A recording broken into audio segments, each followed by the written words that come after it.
Hello everyone, welcome back to this new video. साथियों, आप सभी का स्वागत है इस नए सेशन में। करंट क्विज घटना चक्र की ये बुक है और यहाँ पर हम कुछ इंपॉर्टेंट एमसीक्यू करने वाले हैं।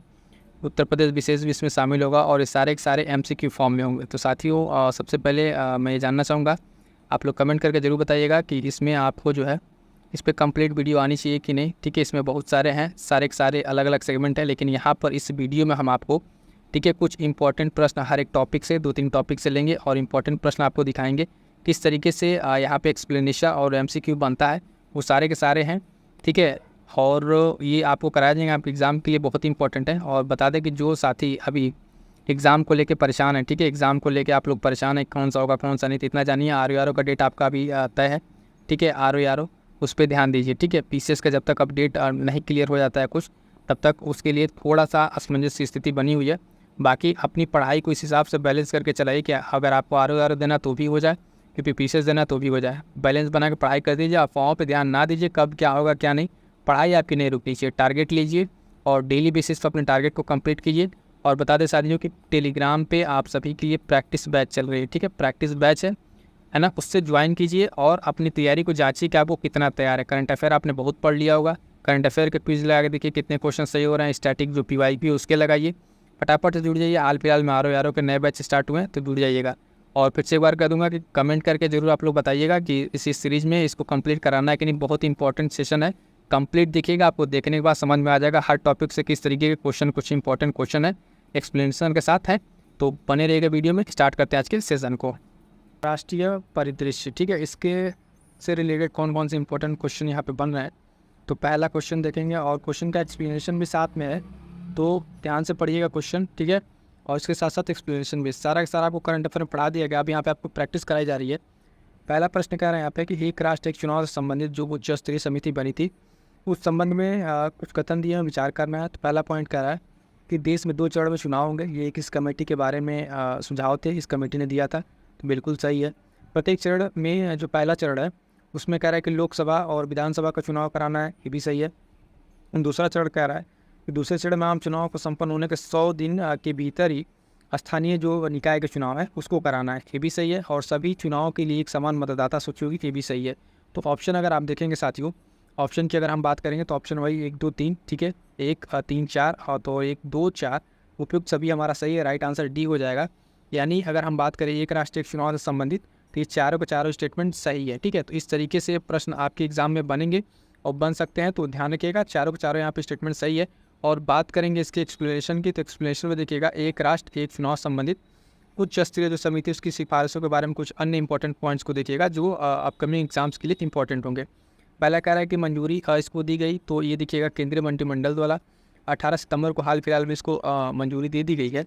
और उच्च स्तरीय जो समिति थी इसकी कुछ प्रमुख सिफारिशें थी, वो चारों सिफारिशों को हमने क्या किया, यहाँ पर 1 बाय 1 करके आपके ये चारों स्टेटमेंट वाले चारों उसके सिफारिश ही हैं, ठीक है। तो यहाँ से चारों स्टेटमेंट आपको क्लियर हो गया। अन्य बातों में देखेंगे इस समिति के बारे में कि एक राष्ट्र एक चुनाव के संबंध में जो समिति बनी थी, इसके लिए जो सूचना जारी हुई थी 2 सितंबर 2023 को, ठीक है। और ये किस लिए था, तो लोकसभा, राज्य विधानसभाओं के लिए, नगर पालिकाओं और पंचायतों को चुनाव एक साथ कराने के लिए उस पर क्या कमेटी की रिकमेंडेशन थी उसके बारे में। एक अन्य इंपॉर्टेंट पॉइंट यहाँ पर है कि इस समिति के अध्यक्ष कौन थे, तो रामनाथ कोविंद, ये करंट हमने देखा था, ये भारत के पूर्व राष्ट्रपति रहे हैं और ये इस समिति क्या थे, अध्यक्ष थे। और अन्य पॉइंट देखेंगे साथ ही, एक उच्च स्तरीय जो समिति थी एक राष्ट्र एक चुनाव, ये अपनी रिपोर्ट सौंपी 14 मार्च 2023 को। इसने राष्ट्रपति द्रौपदी मुर्मू को अपना रिपोर्ट सौंपा था। क्लियर है, आगे बढ़ेंगे और इससे संबंधित कुछ स्टैटिक पॉइंट देख लेंगे यहीं पर। स्टैटिक पॉइंट का भी रिवीजन हो जाएगा। तो कह रहा है कि भारत के वर्तमान में मुख्य निर्वाचन आयुक्त कौन है, तो साथियों ध्यान दीजिएगा, राजीव कुमार मुख्य निर्वाचन आयुक्त हैं। और भारत में प्रथम आम चुनाव कब हुआ था, तो 1951-52 में पहला चुनाव हुआ था। प्रथम मुख्य चुनाव आयुक्त कौन थे, तो सुकुमार सेन थे। 1950 से दिसंबर 1958 तक ये थे। ये सारे स्टैटिक पॉइंट हैं, यहाँ पर रिवीजन कीजिए। प्रधानमंत्री कौन थे, तो जवाहरलाल नेहरू थे। और उसके बाद से राष्ट्रपति राजेंद्र प्रसाद। प्रथम लोकसभा अध्यक्ष, कितनी बार प्रश्न पूछा गया है, जीवी मावलंकर, ठीक है। आगे बढ़िएगा। अगला प्रश्न कह रहा है कि 1 से 30 सितंबर 2024 के मध्य देश भर में 7वां राष्ट्रीय पोषण सप्ताह मनाया गया, ठीक है, पहला स्टेटमेंट। दूसरा कह रहा है कि 31 अगस्त 2024 को केंद्रीय महिला एवं बाल विकास मंत्री अन्नापूर्ण देवी ने नई दिल्ली में 7वें राष्ट्रीय पोषण सप्ताह का शुभारंभ किया। तो उपयुक्त में से कौन सा सही है, तो दोनों स्टेटमेंट आप देखेंगे अपने आप में कंट्राडिक्ट कर रहे हैं। ऑप्शन देखिएगा तो यहाँ पे जो इसका राइट आंसर हो जाएगा केवल एक। ठीक है, केवल एक सही है, दूसरा ऑप्शन इसका गलत है। ठीक, एक्सप्लेनेशन की बात करेंगे, क्यों देखेंगे कि देखिएगा दोनों को दोनों आपस में क्या है, 7वां राष्ट्रीय पोषण दिवस मनाया गया 24 वाला, और 24 में दोनों अलग अलग दे रहा है, कंट्राडिक्ट कर रहा है। एक्सप्लेनेशन की बात करेंगे तो फटाफट से देखिए एक्सप्लेनेशन। इसमें कह रहा है कि 7वां राष्ट्रीय पोषण सप्ताह जो मनाया गया 1 से 30 सितंबर 2024 के मध्य ये मनाया गया है। इसका उद्देश्य क्या है, तो साथियों ध्यान रखिएगा, इसका उद्देश्य जो है मिशन पोषण 2.0 के आधार पर जीवन चक्र दृष्टिकोण के माध्यम से कुपोषण से व्यापक रूप से निपटने के लिए इसका उद्देश्य है। और किसके द्वारा इसको लाया गया था, तो ये बहुत इंपॉर्टेंट है, महिला और बाल विकास मंत्रालय भारत सरकार द्वारा लाया गया। तो मंत्रालय पूछता है तो ये पॉइंट ध्यान रखिएगा। ठीक है, महिला और बाल विकास मंत्रालय के द्वारा इसको लाया गया था। ठीक है, और इसके उसमें अन्य चीज़ों में देखेंगे कि जो बाल विकास मंत्री अन्नपूर्णा देवी थी, इन्होंने क्या गुजरात के गांधीनगर स्थित महात्मा मंदिर से इसका शुभारंभ किया था। तो ये वाला भी पॉइंट आपको क्लियर हो जाना चाहिए। अगला पॉइंट है साथियों, कह रहा है कि 17 से 20 सितंबर 2024 के मध्य 8वां भारत जल सप्ताह 24 नई दिल्ली में आयोजित हुआ। इसका मुख्य विषय समावेशी जल विकास और प्रबंधन के लिए साझेदारी और सहयोग था। पूछ रहा है कौन सा से सही है इसमें, तो ऑप्शन देख लीजिएगा 1, 2, 1 और 2 दोनों। तो राइट आंसर इसका ऑप्शन सी है। ठीक है, दोनों को दोनों इसमें स्टेटमेंट सही है, तो दोनों स्टेटमेंट फिर से एक बार देख लीजिए कि 8वां भारतीय जल सप्ताह जो मनाया गया नई दिल्ली में मनाया गया, और इस वर्ष की जो मुख्य विषय किसकी थीम थी, समावेशी जल विकास और प्रबंधन के लिए साझेदारी। दोनों स्टेटमेंट सही है। आगे बढ़ेंगे नेक्स्ट क्वेश्चन की तरफ। इसके एक्सप्लेनेशन को देख लीजिए। इसमें क्या क्या, 8वां जो भारत जल सप्ताह आयोजन किया गया 2024 कब हुआ, तो 17 से 20 सितंबर 2024 के मध्य कहाँ आयोजित हुआ, भारत मंडपम नई दिल्ली में इसका आयोजन हुआ। किसके द्वारा, तो जल शक्ति मंत्रालय भारत सरकार। ठीक है, जल शक्ति मंत्रालय के अधीन हुआ। और एक पॉइंट और क्या है कि इसकी मुख्य विषय जो थीम थी समावेशी जल विकास, हमने देखा ही। उद्घाटन किसके द्वारा किया गया, तो प्रेसिडेंट जो है द्रौपदी मुर्मू के द्वारा इसका उद्घाटन किया गया है। क्लियर है ये। तो आई होप सो कि देख पा रहे होंगे कि इसके किस तरीके से क्वेश्चन है। क्वेश्चन के बाद तुरंत आपको एक्सप्लेनेशन देखने को मिल रहा है। टू द पॉइंट, सारे के सारे पॉइंट्स आपके यहीं पे क्लियर हो जाएंगे। ठीक है, तो देखिएगा नेक्स्ट क्वेश्चन कह रहा है कि राष्ट्रीय पेंशन प्रणाली जो है एनपीएस वात्सल्य योजना के संबंध में निम्नलिखित कथनों पर विचार कीजिए। कथन कह रहा है कि 18 सितंबर 2024 को केंद्रीय मंत्री निर्मला सीतारमण ने नई दिल्ली में एनपीएस वात्सल्य योजना का शुभारंभ किया। ये स्टेटमेंट सही है। यह जो नाबालिग हैं 18 वर्ष से कम आयु के, उनके लिए शुरू की गई पेंशन योजना है। ये भी सही है। अगला स्टेटमेंट कह रहा है कि केंद्रीय वित्त मंत्री ने इस योजना की घोषणा जो है केंद्रीय बजट 2024-25 में की थी। ये भी सही है। और चौथा स्टेटमेंट कह रहा है कि इस योजना के तहत माता पिता जो है बच्चे के नाम पर प्रतिवर्ष न्यूनतम 1000 रुपये का निवेश कर सकते हैं। तो अब देखेंगे ये भी स्टेटमेंट सही है। तो यहाँ पे पूरा आपका स्टेटमेंट सही है, तो ऑप्शन डी राइट आंसर हो जाएगा। चारों के चारों स्टेटमेंट सही है। तो इस पूरे के पूरे जो आप देखेंगे राष्ट्रीय पेंशन प्रणाली वात्सल्य से संबंधित जो भी कथन है, सारे के सारे स्टेटमेंट पॉइंट्स के रूप में आपको मिल गए, और सारे के सारे आपके क्या है यहाँ पर सही है। एक्सप्लेनेशन में देखेंगे तो एक्सप्लेनेशन में वही सारे पॉइंट्स हमको मिलेंगे। ठीक है, क्या है, तो जो नाबालिग हैं उनके लिए एक पेंशन योजना है। शुभारंभ होता है 18 सितंबर 2024 को। कहाँ पर, तो नई दिल्ली में। ठीक है, सो इसके जो स्टार्ट कौन करता है, तो केंद्रीय वित्त एवं कारपोरेट जो मंत्री हैं निर्मला सीतारमण। और इस योजना की जो घोषणा हुई थी वो 23 जुलाई 2024 को केंद्रीय बजट में हुई थी। इस पहल के बारे में 1-2 पॉइंट क्या है, तो ध्यान दीजिएगा। यह एक जो नई पहल शुरू की गई बच्चों के वित्तीय भविष्य को सुरक्षित करने के लिए, और ये योजना संचालित होगी पेंशन फंड विनियामक और विकास प्राधिकरण के तहत इसको रेगुलेट किया जाएगा। अगला प्रश्न देखिएगा, इम्पॉर्टेंट है। कह रहा है कि 16 सितंबर को प्रधानमंत्री नरेंद्र मोदी ने भारत की पहली नमो भारत रैपिड रेल का उद्घाटन किया। यह रैपिड रेल कहाँ से कहाँ तक परिचालित होगी, तो ऑप्शन है अहमदाबाद से भुज के बीच, अहमदाबाद से सूरत, अहमदाबाद से भरूच और अहमदाबाद से गांधीनगर के बीच। का राइट आंसर हो जाएगा ऑप्शन ए, अहमदाबाद और भुज के बीच में ये क्या होगा, संचालित होगा। इंपॉर्टेंट प्रश्न है, आगे बढ़िएगा। इसके एक्सप्लेनेशन देखेंगे तो एक्सप्लेनेशन में क्या क्या पॉइंट्स है कि प्रधानमंत्री नरेंद्र मोदी द्वारा अहमदाबाद गुजरात में कई विकास परियोजनाओं का उद्घाटन किया गया, और ये कब किया गया, 16 सितंबर को। इसमें क्या क्या पॉइंट्स अन्य हैं, तो इसमें जो अन्य पॉइंट्स हैं उसको देखिएगा जो एग्ज़ाम्स के उससे हैं। इसमें सबसे पहले उद्घाटन जो किया गया, ये भारत की पहली नमो भारत रैपिड रेल अहमदाबाद से भुज के बीच, ये पॉइंट इंपॉर्टेंट है। उसके साथ अगला पॉइंट जो इसमें इंपॉर्टेंट है इसको देखिएगा, कई रूट पर ट्रेन चली। ठीक है, इसमें वंदे भारत ट्रेनों को भी शामिल किया गया है, तो अन्य बहुत सारी ट्रेनें हैं। और प्रधानमंत्री ने यहाँ पे क्या लॉन्च किया है, तो अंतर्राष्ट्रीय वित्तीय सेवा केंद्र प्राधिकरण सिंगल विंडो IT सिस्टम को भी यहाँ पे लॉन्च किया। अगला प्रश्न देखेंगे, ये भी एक मिशन मौसम से संबंधित है। ये प्रश्न भी आपको कराया जा चुका है करंट अफेयर की क्लास में, तो जो साथी नए हैं वो करंट अफेयर की क्लास नहीं देखे हैं, इसी चैनल पर जाइए, आपको बहुत सारी करंट अफेयर की अपडेट क्लास मिलेगी जनवरी से लेकर सितंबर तक के मैराथन, और साथ साथ जो आई दृष्टि मैगजीन है वो भी आपको यहाँ पे मिल जाएगा। तो कंप्लीट वहाँ से करने के बाद इस MCQ क्लास को कीजिए, आपका रिवीजन भी हो जाएगा और सारे के सारे कॉन्सेप्ट आपके तैयार भी हो जाएंगे। तो कह रहा है क्वेश्चन यहाँ देखिएगा कि 11 सितंबर को केंद्रीय मंत्रिमंडल ने मिशन मौसम को स्वीकृति प्रदान की। इस मिशन के संबंध में निम्नलिखित कथनों पर विचार कीजिए। अगले 2 वर्षों के लिए मिशन जो मौसम को स्वीकृति दी गई है, ये सही है। उसके बाद स्टेटमेंट कह रहा है कि इस अवधि के लिए इस मिशन हेतु परिव्यय राशि है लगभग 2000 करोड़ रुपए की, ये भी स्टेटमेंट सही है। मुख्य रूप से यह मिशन पृथ्वी विज्ञान मंत्रालय द्वारा कार्यान्वित किया जाएगा, ये भी सही है। हमसे पूछ रहा है ऑप्शन में कौन सा आपका यहाँ पे सही है, ठीक है। 1 और 2, 2, 3, 1, 3 या उपयुक्त सभी, तो राइट आंसर डी हो जाएगा साथियों। राइट आंसर ऑप्शन डी यहाँ पे सही हो जाएगा। तो मिशन आप ध्यान दीजिएगा, मिशन मौसम के तहत ये तीनों स्टेटमेंट सही है। इन तीनों स्टेटमेंट को अच्छे से ध्यान से देख लीजिए क्या क्या इसमें बातें कही गई है। बात करेंगे इसके शॉर्ट नोट्स के बारे में, तो शॉर्ट नोट्स कह रहा है मिशन मौसम, ठीक है, स्वीकृति केंद्रीय मंत्रिमंडल द्वारा 11 सितंबर 2024 को। और बात करेंगे मिशन, इसकी अवधि 2 वर्ष की है और इस अवधि के लिए 2000 करोड़ रुपये लागत है ना। और लक्ष्य क्या है, भारत को हर मौसम के लिए तैयार करके जलवायु स्मार्ट बनाना। क्लियर है, आगे बढ़ेंगे। अब देखिएगा यहाँ पर कुछ क्वेश्चंस आपको देखने को मिलेंगे कहाँ से, चर्चित व्यक्ति से, ठीक है। तो फटाफट से देखिए कुछ क्वेश्चन यहाँ पे चर्चित व्यक्ति से।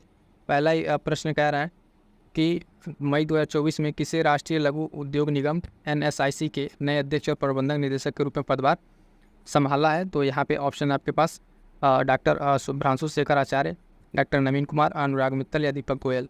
तो राइट आंसर हो जाएगा साथियों option A, doctor Shubhranshu Shekhar Acharya जो है राष्ट्रीय लघु उद्योग निगम के नए अध्यक्ष और प्रबंधन निदेशक के रूप में पदभार इन्होंने ग्रहण किया है, ठीक है। तो इसके एक्सप्लेनेशन बहुत ज़्यादा फंड नहीं है, सीधी से एक अपॉइंटमेंट का प्रश्न है। आगे बढ़िएगा। अगला प्रश्न, 1 मई 2024 को कौन उद्योग संवर्धन और आंतरिक व्यापार विभाग के लिए नए निदेशक नियुक्त हुए। तो प्रखर जो है वर्मा, प्रतिमा सिंह, संजय शर्मा या अंजना श्रीवास्तव। तो राइट आंसर हो जाएगा साथियों इसका भी ऑप्शन सी, प्रतिमा सिंह जो है ये क्या नियुक्त हुई है, DPIIT के नई निदेशक के तौर पे नियुक्त हुई हैं। ये चर्चा में क्यों थी, तो इसके निदेशक तौर पे नियुक्त हुई हैं और इसके पहले ये भारतीय राजस्व सेवा में IAS अधिकारी थी, ठीक है। आगे बढ़िएगा। स्टैटिक GK के बारे में यहाँ से कुछ पॉइंट, ठीक है, इससे संबंधित। तो DPIIT जो है इसकी स्थापना 1995 में होती है और किस मंत्रालय से अधीन ये काम करता है, तो वाणिज्य एवं उद्योग मंत्रालय का अधीन ये काम करता है। इसका प्रमुख कार्य क्या है, तो आप देखेंगे प्रत्यक्ष जो विदेशी निवेश हैं उसमें तेज़ी लाना और उद्योगों एवं व्यापार के संतुलित विकास में सहायता करके देश में औद्योगिक विकास को क्या करना, बढ़ावा देना। तो ये इस डिपार्टमेंट की क्या है, स्टैटिक कुछ पॉइंट्स है। अगला पॉइंट देखिएगा कि क्वेश्चन, हाल ही में सिमोन हैरिस ने किस देश के प्रधानमंत्री के रूप में पदभार ग्रहण किया है। तो ऑप्शन है आपके पास फिनलैंड, कनाडा, आयरलैंड या पेरू। इसका राइट आंसर हो जाएगा साथियों, ठीक है, राइट आंसर हो जाएगा ऑप्शन बी, आयरलैंड के, ठीक है। सिमोन हैरिस जो है ये आयरलैंड के प्रधानमंत्री के रूप में शपथ ग्रहण किया है। इसके बारे में कुछ इंपॉर्टेंट स्टैटिक पॉइंट देखेंगे। तो सिमोन हैरिस आयरलैंड के नए प्रधानमंत्री के रूप में पदभार ग्रहण किया और ये इस देश के सबसे युवा प्रधानमंत्री बने। साथ ही साथ किसका स्थान लिया, तो जान दीजिएगा भारतीय मूल के लिए, भारतीय मूल के जो नाम था इनका लियो वराडकर, ठीक है, इनका स्थान लिया है सिमोन हैरिस ने, ठीक है। आगे बढ़ेंगे, देखेंगे नेक्स्ट क्वेश्चन। अगला प्रश्न है कि अप्रैल 2024 में शेख अहमद अब्दुल्ला जो है अल शबा किस देश के प्रधानमंत्री नियुक्त हुए। ऑप्शन है कुवैत, ओमान, बहरीन या सऊदी अरब। सारे के सारे क्वेश्चन आप देख रहे होंगे करंट अफेयर क्लास में आपके कवर अप है। राइट आंसर हो जाएगा ऑप्शन है कुवैत में, ठीक। स्टैटिक पार्ट इसमें नियुक्ति का है तो इसमें बहुत ज़्यादा रहेगा नहीं, सीधी सी बात। अप्रैल 2024 में कुवैत के नए प्रधानमंत्री नियुक्त हुए शेख अहमद अब्दुल्ला अल शबा है। स्थान किनका लिया ज़्यादा इंपॉर्टेंट नहीं है, ठीक है। और आगे बढ़िएगा। अगला पॉइंट स्टैटिक GK देख लीजिएगा। राजधानी जो है इसकी कुवैत सिटी है और मुश्व यहाँ का कुवैती दिनार यहाँ पर है। वर्तमान में कुवैत के अमीर जो है यही बनेंगे शेख मिसाल अल अहमद अल जबर अल सब, ठीक है, ये वहाँ के कुवैत के अमीर हैं। आगे बढ़िएगा। अगला पॉइंट क्वेश्चन देखेंगे। 8 अप्रैल 2024 को पीटर हिग्स का निधन हो गया, वह थे तो पर्यावरणविद थे, भौतिकविद थे या गणितज्ञ, वास्तुविद। तो राइट आंसर हो जाएगा साथियों, ये थे एक भौतिकविद थे, है ना, पीटर हिग्स। इनका निधन हो गया कब, अप्रैल 2024 में। इनके बारे में क्या है इंपॉर्टेंस है कि ये इन्होंने फिजिक्स में इनको नोबेल पुरस्कार ही जीता था इन्होंने। तो पीटर हिग्स का नाम ध्यान रखिएगा और इनका निधन जो है हो गया है। और ये बेल्जियम के फ्रांसवा एगलर्ट के साथ मिलकर हिग्स बोसान कण की खोज की थी। इसके लिए 2013 का नोबेल पुरस्कार भौतिकी में दिया जा चुका है।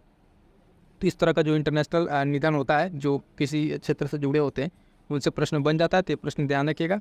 आगे बढ़िएगा। अगला प्रश्न, अप्रैल 2024 में ओस्माने सोनको किस देश के नए प्रधानमंत्री नियुक्त हुए हैं?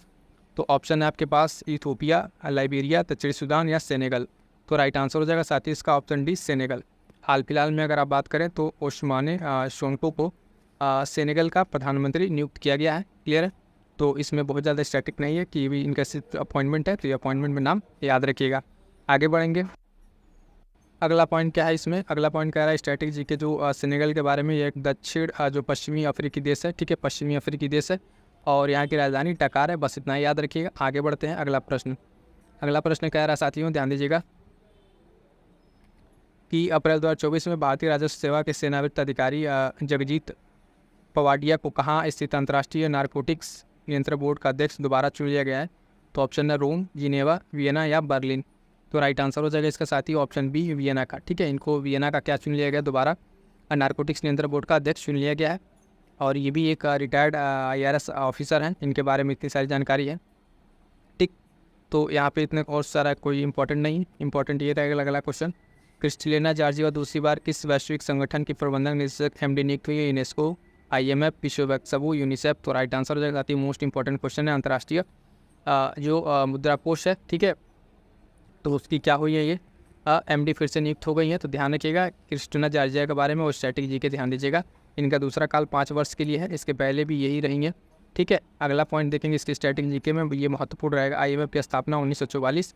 मुख्यालय की बात करेंगे तो वाशिंगटन DC USA में इसका मुख्यालय। कुल सदस्य देश की बात करेंगे तो 190 कुल सदस्य देश आपको इसमें देखने को मिल जाएंगे। ठीक है, तो ये पॉइंट भी ध्यान रखिएगा। अगला प्रश्न, हाल ही में कौन विप्रो लिमिटेड के नए मुख्य कार्यकारी अधिकारी CEO नियुक्त हुए हैं? थियरी डेलापोर्टे, श्रीनी पल्लिया, पराग अग्रवाल, हर्षद प्रेमजी। तो राइट आंसर हो जाएगा साथियों इसका ऑप्शन है ना, ऑप्शन बी होगा। श्रीनी पल्लिया जो है हाल फिलहाल में विप्रो लिमिटेड की नए मुख्य कार्य अधिकारी नियुक्त हुए हैं। आगे बढ़िएगा, इसके एक्सप्लेनेशन देखेंगे क्या इसमें पॉइंट है। सिर्फ वही है, एक अपॉइंटमेंट है, तो अपॉइंटमेंट से आपको ध्यान रखना है, कार्यकाल 5 वर्ष का होता है। और कुछ इसके स्टैटिक के बारे में देखेंगे तो विप्रो लिमिटेड के बारे में, ये कैसी एक संस्था है? तो बहुराष्ट्रीय सूचना प्रौद्योगिकी कंपनी है, स्थापना 1945 में होती है। संस्थापक इसके जो प्रेम जी हैं और मुख्यालय कर्नाटक बंगलुरु में आपका मिल जाएगा यहाँ पे। वर्तमान में कौन है अध्यक्ष? तो ऋषद प्रेम जी इसके अध्यक्ष है। अगला प्रश्न, अप्रैल 2024 में केंद्र सरकार ने किसे 16वें वित्त आयोग का नया अपूर्णकालिक सदस्य नियुक्त किया है? तो ध्यान दीजिएगा 16वें वित्त आयोग का अध्यक्ष को कमेंट करके आप बताइएगा। हालांकि ये प्रश्न बहुत इंपॉर्टेंट है। ठीक है, इसमें सदस्य के रूप में पूछा है तो मोहन जो राकेश मोहन है, मनोज पांडा, उदित पटेल, शिखा शर्मा। तो राइट आंसर हो जाएगा साथियों यहाँ पे जो चुना गया है वो मनोज पांडा को चुना गया है पूर्णकालिक सदस्य के रूप में। मनोज पांडा के बारे में ध्यान देंगे, क्या है, एक प्रसिद्ध अर्थशास्त्री हैं और इनकी नियुक्ति 16वें वित्त आयोग के पूर्णकालिक सदस्य के रूप में होती है। ठीक, नियुक्ति किनके द्वारा होगी? राष्ट्रपति द्रौपदी मुर्मू करेंगे और इसके उपाध्यक्ष जो इस समय नीति आयोग के प्रथम उपाध्यक्ष थे डॉक्टर अरविंद पगड़िया, यही इस समय इसकी अध्यक्षता कर रहे हैं 16वें वित्त आयोग के। उसमें कुछ स्ट्रैटेजी के बारे में देख लेंगे यहाँ पे। तो स्ट्रैटेजी की क्या कह रहा है? एक संवैधानिक निकाय है, ठीक है, वित्त आयोग का 280 आर्टिकल में अनुच्छेद 280 में बात की गई है इसके बारे में। ठीक, और प्रतिवर्ष 5 वर्ष में इसका गठन किया जाता है राष्ट्रपति के द्वारा। इसमें एक अध्यक्ष और सदस्य होते हैं, 4 अन्य होंगे। और प्रथम जो पहला वित्त आयोग बना था 1951 में, उसका अध्यक्ष कौन थे? KC नियोगी थी। फटाफट से इतने सारे स्टैटिक पॉइंट आपको ध्यान में रखने हैं। आगे बढ़िएगा, अगला पॉइंट है साथियों, उसको देखेंगे। ये है आपका कुछ चर्चित स्थल से संबंधित अब कुछ MCQ हैं यहाँ पे, उसको देख लेते हैं। ठीक है, चर्चित स्थल ये भी हम आपको करा चुके हैं। ध्यान दीजिएगा, इसमें पहला प्रश्न कह रहा है कि जुलाई 2024 को राजस्थान में जो मंत्रिमंडल है वहाँ का, उसके द्वारा नागरिक विमानन नीति मंजूरी को दी गई। इस नीति के अंतर्गत ग्रीनफील्ड एयरपोर्ट कहाँ बनाया जाएगा? इंपॉर्टेंट लगा है ग्रीनफील्ड एयरपोर्ट। ठीक है, तो ऑप्शन है आपके पास, देखिएगा किशनगढ़, कोटा, झालावाड़ा और भीलवाड़ा। तो राइट आंसर यहाँ पर हो जाएगा ऑप्शन बी, कोटा। ठीक है, राजस्थान में नागरिक विमानन नीति 2024 को मंजूरी दी गई थी, हाल फिलहाल में चर्चा में था। 2 जुलाई 2024 को दी गई राजस्थान मंत्रिमंडल के द्वारा। और इसके अंतर्गत एक ये इंपॉर्टेंट चीज़ किया गया कि अंतर्गत फ्लाइंग स्कूल खोले जाएंगे किशनगढ़, है ना, झालावाड़ और भीलवाड़ा में। ठीक है, तो ये इंपॉर्टेंट पॉइंट है, इसको ध्यान दीजिएगा। और ये जो इंपॉर्टेंट पॉइंट आपका है, ग्रीनफील्ड एयरपोर्ट कहाँ बनाया जाएगा? तो कोटा में बनाया जाएगा। ध्यान दीजिएगा, जो एयरो सिटी बनाई जाएगी वो कहाँ पे? जयपुर में। ये 2 मोस्ट इंपॉर्टेंट पॉइंट्स है जो आपके लिए परीक्षा के दृष्टि से इंपॉर्टेंट हो गए, ध्यान दीजिएगा। आगे बढ़ेंगे, देखेंगे नेक्स्ट पॉइंट। कह रहा है कि जून 2024 में मध्य रेलवे द्वारा स्थापित भारतीय रेलवे के लिए पहले फ्लोटिंग सौर संयंत्र के संबंध में निम्नलिखित कथनों पर विचार कीजिए। मध्य रेलवे द्वारा फ्लोटिंग और संयंत्र पश्चिमी घाट स्थित इगतपुरी झील में स्थापित किया गया है। ठीक है, इगतपुरी झील में स्थापित किया गया और इसे सौर संयंत्र की क्षमता 12.5 मेगावाट है। तो इसका जो ऑप्शन है पहला सही है, दूसरा गलत है। हमसे पूछ क्या रहा है, पूछ रहा है कौन सा इसमें सही है, तो सही ही बताना, तो ऑप्शन ए राइट आंसर हो जाएगा। इसके बारे में देखते हैं क्यों गलत है। तो देखिएगा एक्सप्लेनेशन इसका। मध्य रेलवे द्वारा पहली बार जो है फ्लोटिंग तैरता हुआ सौर संयंत्र की स्थापना की गई जून 2024 में। ये संयंत्र स्थापित किया गया पश्चिमी घाट में स्थित इगतपुरी झील में। दूसरा गलत इसलिए है कि इसकी जो क्षमता है 10 मेगावाट है। यहाँ पे प्रश्न में आप देखेंगे तो प्रश्न में आपको 12.5 मेगावाट दिया है, जबकि इसकी क्षमता कितना है, 10 मेगावाट ही क्षमता इसकी है। ठीक है, और इसकी विशेषता क्या है कि भारतीय रेलवे द्वारा अपनी तरह की पहली इस तरह का पहल है। तो ये इंपॉर्टेंट ज़्यादा रहेगा, पश्चिमी घाट में और स्थित इगतपुरी झील में इसको किया गया, मध्य रेलवे के द्वारा इसको किया गया और इसकी क्षमता कितनी है, 10 मेगावाट है। इतने सारे पॉइंट्स को आपको ध्यान में रखना है। क्लियर है कि जून 2024 में कौन सा सैन्य स्टेशन प्लास्टिक वेस्ट रोड वाला दूसरा सैन्य स्टेशन बन गया है। ऑप्शन है आपके पास देखेंगे, जयपुर है ना, नारंगी, अहमदनगर या अम्बाला। तो इसका राइट आंसर जो हो जाएगा साथियों, देखिएगा ऑप्शन ए जयपुर सैन्य स्टेशन। ये जो है स्टेशन प्लास्टिक वेस्ट रोड वाला दूसरा स्टेशन बन गया है। बात करेंगे इसकी एक्सप्लेनेशन की, तो एक्सप्लेनेशन देने में क्या क्या दिया हुआ है पॉइंट्स, तो देखिएगा। पॉइंट करा प्लास्टिक वेस्ट रोड वाला दूसरा सैन्य स्टेशन। ठीक है, इसमें कह रहा है कि ये बन गया जयपुर सैन्य स्टेशन, उद्घाटन हुआ 26 जून 2024 को। और प्लास्टिक का जो ये वेस्ट रोड वाला जो पहला सैन्य स्टेशन मिलिट्री स्टेशन था वो असम के गुवाहाटी में स्थित नारंगी सैन्य स्टेशन है। ये मोस्ट इंपॉर्टेंट है, ध्यान रखिएगा। इस तरह के पॉइंट्स आपको स्टेटमेंट में देके बन सकते हैं। पहला स्टेशन भी ध्यान रखिएगा, असम के गुवाहाटी में स्थित नारंगी सैन्य स्टेशन इस तरह का पहला स्टेशन है। और दूसरा आपका जयपुर सैन्य स्टेशन, यह बनाया गया था 2019 में, पहले वाले की बात हो रही है। अगला पॉइंट कह रहा है क्वेश्चन में कि जून 2024 में उल्लास नव भारत साक्षरता जो कार्यक्रम के तहत 97% से अधिक साक्षरता प्राप्त करने के दृष्टिगत से किस राज्य केंद्र शासित प्रदेश को पूर्ण कार्यशील जो साक्षरता प्राप्त करने वाली प्रशासनिक इकाई घोषित किया गया है। ऑप्शन है लद्दाख, पुदुचेरी, चंडीगढ़ या केरल। तो राइट आंसर हो जाएगा साथियों इसका option A Ladakh right answer हो जाएगा। ठीक है, इसके बारे में कुछ इंपॉर्टेंट पॉइंट देख लेते हैं। तो कार्यशील साक्षरता प्राप्त करने वाली प्रशासनिक जो इकाई है तो उसके बारे में देखिए क्या क्या पॉइंट्स हैं यहाँ पर। तो देखिए घोषित हुआ था ये 24 जून 2024 को, और इसके साथ जो अन्य पॉइंट हैं ये लद्दाख में हुआ है और घोषित करता लद्दाख के जो राज्यपाल हैं उपराज्यपाल डॉक्टर BD मिश्रा। क्यों घोषित किया गया है तो इसके बारे में देखिएगा, उल्लास के बारे में। उल्लास नव भारत साक्षरता कार्यक्रम जो है इसके तहत 97% से अधिक साक्षरता प्राप्त करने के दृष्टिगत है। ठीक है, तो ये ध्यान रखिएगा, उल्लास लद्दाख में। अगला पॉइंट है कि हाल ही में किस देश ने सामूहिक सुरक्षा जो संधि संगठन है CSTO से बाहर निकलने की घोषणा की है। तो ऑप्शन है रूस, तजाकिस्तान, बेलारूस या आर्मेनिया। तो इसका राइट आंसर हो जाएगा साथियों ऑप्शन डी, आर्मेनिया ने हाल फिलहाल में ये घोषणा की है। बात करेंगे इसके एक्सप्लेनेशन की, तो एक्सप्लेनेशन में देखिएगा सामूहिक सुरक्षा संधि संगठन। आर्मेनिया के प्रधानमंत्री जो है उन्होंने इस संगठन से बाहर निकलने की घोषणा की है। और CSTO के बारे में जानेंगे तो इसका गठन रूस के नेतृत्व में 1992 में सामूहिक सुरक्षा संधि के रूप में किया गया था। ठीक है, इसके बात करेंगे इसमें कौन कौन से अन्य देश हैं। तो देखिएगा बेलारूस, कजाकिस्तान, किर्गिस्तान, रूस, ताजिकिस्तान शामिल है। मुख्यालय इसका मॉस्को रूस में स्थित है। आगे बढ़ेंगे, नेक्स्ट क्वेश्चन देखिएगा, कह रहा है कि हाल ही में डिजिटल उत्तर प्रदेश कॉन्क्लेव 2024 कहाँ आयोजित किया हुआ है। तो ग्रेटर नोएडा, गाजियाबाद, लखनऊ या आगरा। राइट आंसर हो जाएगा साथियों ऑप्शन बी। ठीक है, लखनऊ में इसका आयोजन हुआ है, डिजिटल उत्तर प्रदेश कॉन्क्लेव 2024 का आयोजन। इसके बारे में जो शॉर्ट पॉइंट्स है शॉर्ट नोट्स देख लीजिएगा। कह रहा है कि डिजिटल उत्तर प्रदेश कॉन्क्लेव 2024 का आयोजन 28 जून 2024 को लखनऊ उत्तर प्रदेश में होता है। और किसके द्वारा होता है तो एक पॉइंट ध्यान देखिएगा, द इकोनॉमिक टाइम्स द्वारा IT और इलेक्ट्रॉनिक्स विभाग उत्तर प्रदेश के सहयोग से। मुख्य विषय या थीम की बात करेंगे तो थीम देख लीजिएगा क्या है, unlimited potential in e governance and technology transformation. ये क्या है, इसका मुख्य भाग थीम है ना, विषय वस्तु। और ये डिजिटल उत्तर प्रदेश कॉन्क्लेव कहाँ हुआ है तो लखनऊ उत्तर प्रदेश में।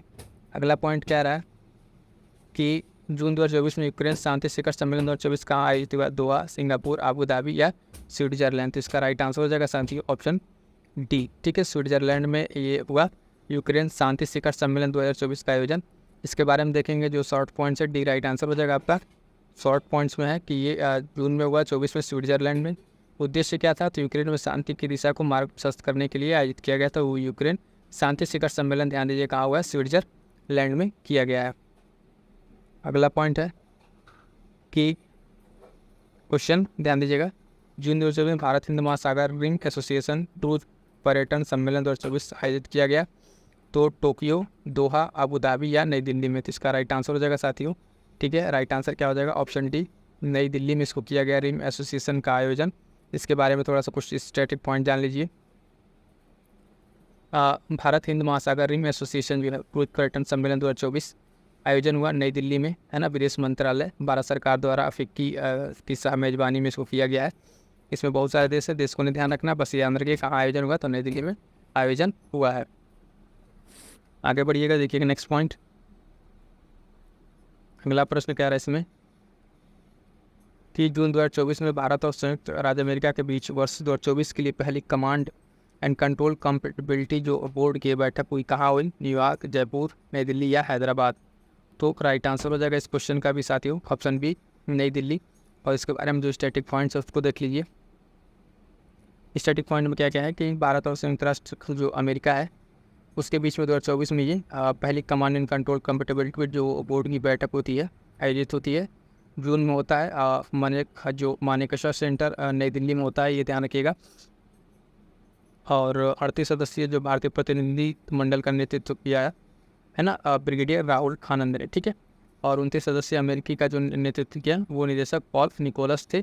स्टैटिक पार्ट के बारे में बात करेंगे, क्या है CCCB क्या है ये? ठीक है, तो इसके बारे में अगर जानेंगे तो ये भारत और संयुक्त अमेरिका के बीच क्या है?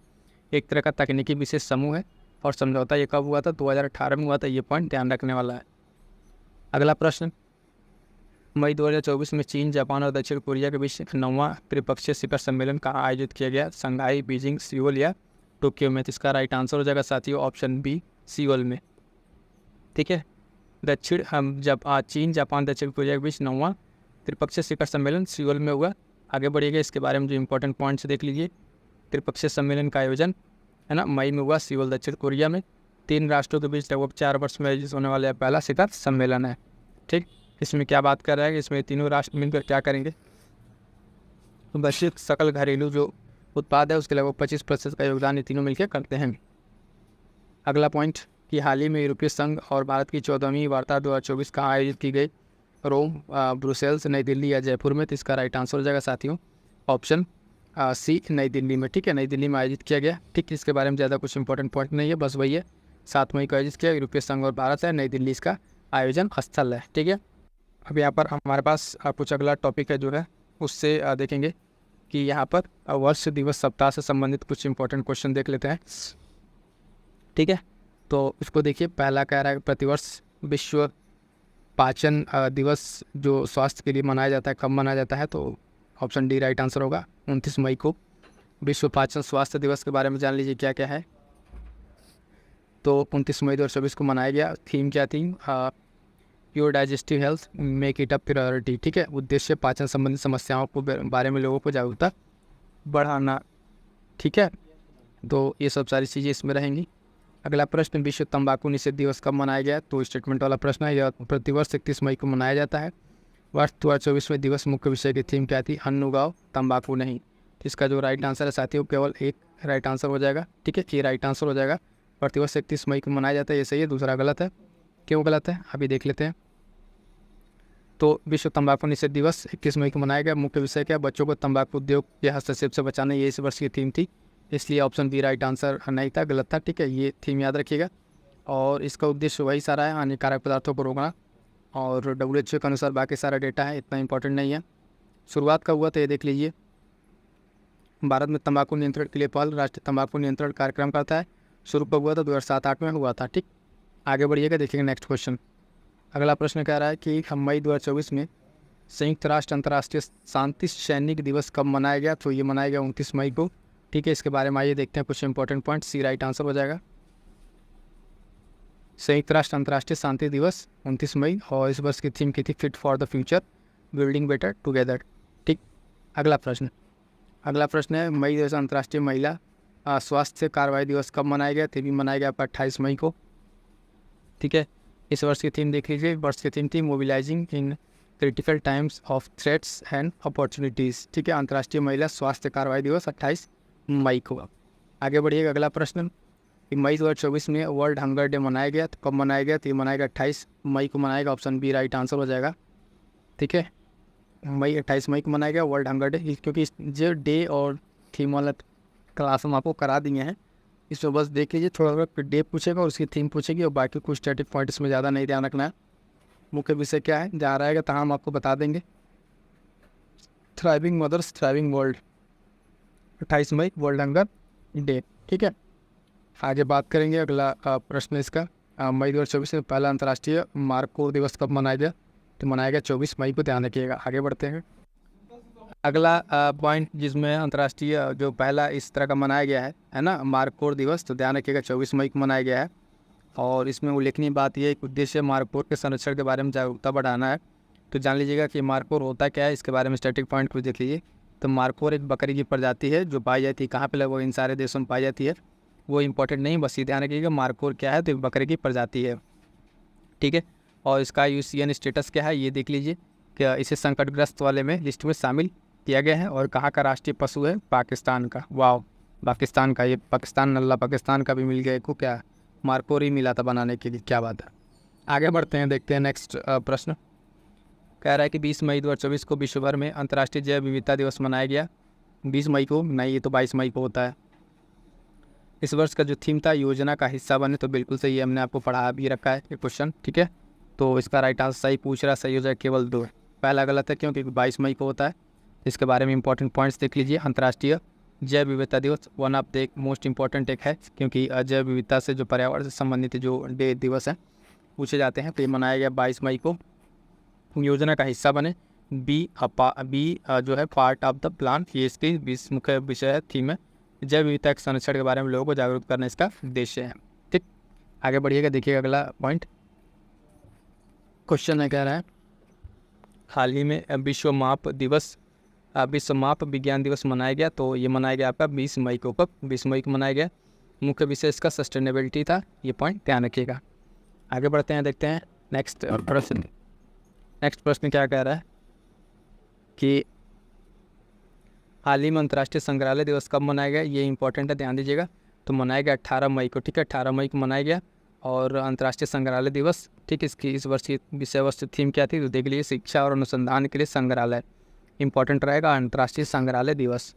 अगला पॉइंट कह रहा है कि हाल ही में विश्व दूरसंचार और सूचना समाज दिवस जो है कब मनाया जाता है?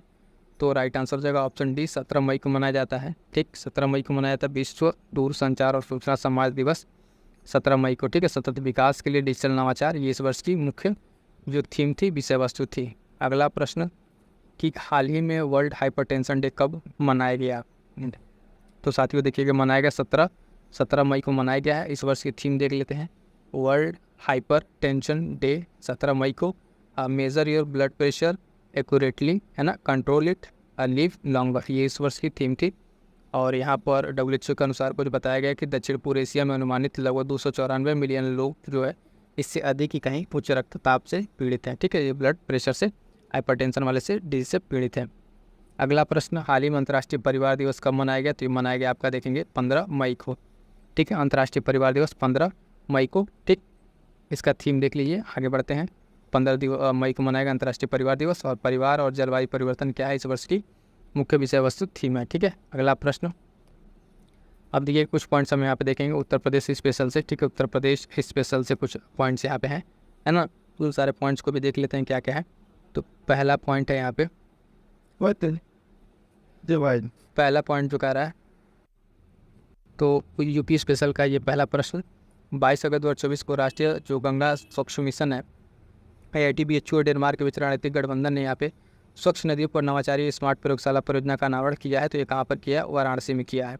ठीक है, ध्यान रखिएगा, वाराणसी में किया है। इसमें एक बारे में कुछ इंपॉर्टेंट पॉइंट्स, ये जो किया गया है स्वच्छ नदियों पर नवाचारी स्मार्ट प्रयोगशाला परियोजना वाराणसी में किया गया है ना। और इसमें कौन कौन है? डेनमार्क है, ये ध्यान रखिएगा, और IIT BHU है, और भारत सरकार, 3 लोग हैं इसमें। ये त्रिपक्षीय पहल है, इसको ध्यान रखिएगा। आगे बढ़ेंगे, अगला प्रश्न, 8 अगस्त 2024 को मुख्यमंत्री उत्तर प्रदेश जो है है ना, योगी आदित्यनाथ मुख्यमंत्री युवा उद्यमी विकास अभियान प्रारंभ करते हैं। इस अभियान के अंतर्गत प्रतिवर्ष कितने युवाओं को बैंक से ऋण दिलाकर वित्तीय अनुदान दिया जाएगा? तो लगभग 1 लाख। ठीक है, कितना? 1 लाख दिया जाएगा। क्लियर है? इसके बारे में थोड़ा सा देखिए। मुख्यमंत्री युवा उद्यमी विकास अभियान प्रारंभ करने का उत्तर प्रदेश सरकार के द्वारा कब? 8 अगस्त 2024 को। उद्देश्य क्या है? प्रदेश के अशिक्षित और प्रशिक्षित युवाओं को रोजगार के स्वरोजगार से जोड़ना। ठीक है, आगे देखेंगे। और इस योजना का प्रावधान जो है वित्तीय बजट 24-25 के मूल बजट में था। अभियान के अंतर्गत जो है प्रतिवर्ष 1 लाख युवाओं को बैंकों से ऋण दिलाकर अनुदान प्राप्त किया जाएगा। तो ये इंपॉर्टेंट पॉइंट रहेगा, ध्यान दीजिएगा। अगला प्रश्न है उत्तर प्रदेश विधेयक से। चलिए आगे बढ़ते हैं। इसको CPG से कॉपी हो ज़्यादा उसमें वो नहीं है। अगला प्रश्न ये देख लीजिए, ये इंपॉर्टेंट एक प्रश्न है। नियुक्ति से उत्तर प्रदेश से अगस्त वर्ष में कौन उत्तर प्रदेश राज्य पिछड़ा वर्ग आयोग के अध्यक्ष नियुक्त हुए? रामकृष्ण पटेल, सूर्य प्रकाश या राजेश वर्मा, सोहन लाल श्रीमाली। तो राइट आंसर हो जाएगा साथियों इसका ऑप्शन बी, राजेश शर्मा जो है हाल फिलहाल में उत्तर प्रदेश राज्य पिछड़ा आयोग के अध्यक्ष नियुक्त हुए हैं। उनके बारे में कुछ इंपॉर्टेंट जानेंगे। सीतापुर के पूर्व लोकसभा सदस्य रहे हैं। उत्तर प्रदेश सरकार द्वारा इन्हें राज्य पिछड़ा आयोग वर्ग के नए अध्यक्ष के रूप में नियुक्ति दी गई है। ठीक है, इनके अलावा 2 उपाध्यक्ष भी हैं और साथ ही 24 सदस्य जो आयोग में सदस्य भी नियुक्त हुए हैं।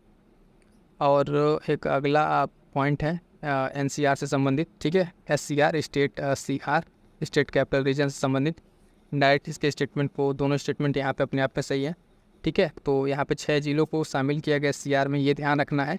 और यहाँ पर ये सूचना जारी की गई। इसमें कुछ इंपॉर्टेंट पॉइंट्स आपको डायरेक्ट बता देते हैं जो इम्पोर्टेंट है। उत्तर प्रदेश से राजधानी क्षेत्र जो अधिसूचना है जारीकर्ता जो कौन मंत्रालय है? तो आवास एवं शहरी नियोजन विभाग, उत्तर प्रदेश सरकार। गठन होगा राष्ट्रीय राजधानी क्षेत्र NCR की तर्ज पर। कुल 6 जिले इसमें सम्मिलित हैं और इसमें कौन कौन से जिले हैं उसको ध्यान रखिएगा। तो लखनऊ का आप देखेंगे, लखनऊ, हरदोई, सीतापुर, है ना, उन्नाव और रायबरेली, बाराबंकी, ये सब इसमें शामिल हैं। ठीक, और इस तरीके से इसके जो पूरे ऑपरेटिंग अध्यक्ष होंगे कौन होंगे? मुख्यमंत्री होंगे, उपाध्यक्ष राज्य के मुख्य सचिव होंगे। और अगला पॉइंट है मित्र वन से संबंधित। इसके बारे में स्टेटमेंट देख लेते हैं। स्टेटमेंट बहुत सारे हैं, सारे स्टेटमेंट अपने आप में सही है ना। और इसके डायरेक्ट हम आपको बता देते हैं क्या इसके सारे पॉइंट्स को, मित्र वन पहल को। ठीक है, मित्र वन पहल में क्या बताया गया है? संबंधित राज्य उत्तर प्रदेश शुरू करने की घोषणा 7 जुलाई। और याद रखें मित्र वन पहल कहाँ संबंधित है? उत्तर प्रदेश से संबंधित है। इसका जो टारगेट क्या है वो टारगेट देखिएगा,